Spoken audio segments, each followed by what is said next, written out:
19-шы есеп. Тіктөртбұрыштың ұзындығын 50%-ға кемітті.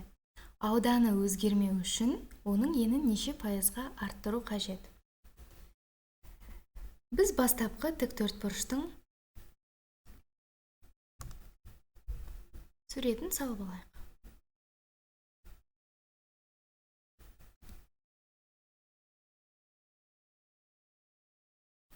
Бастапқы тіктөртбұрышымыз осындай болсын делік. Мынау А ұзындығы және Б ені.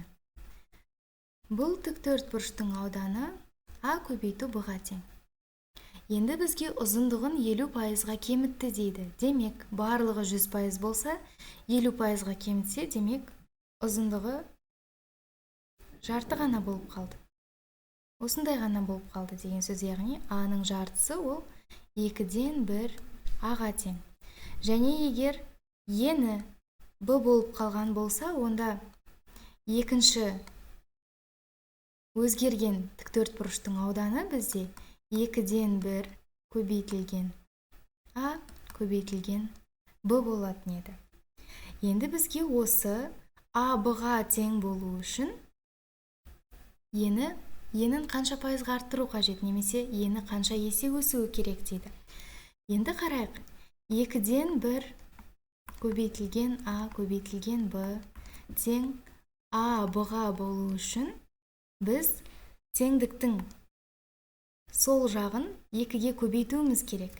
Демек, бұл 2 Б-ға қатысты. Себебі 2-ден 1 А ол бізде ұзындық.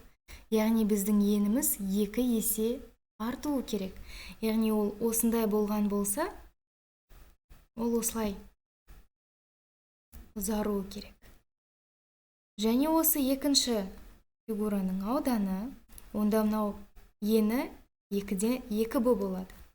Демек, 2-ден 1 А көбейтілген 2 Б тең 2 мен 2 қысқарады, А көбейту Б-ға тең болады. Бұл алғашқы бастапқы тіктөртбұрыштың ауданымен тең. Біз 2 есе өсірсек, демек ол 100%-ға өсу керек.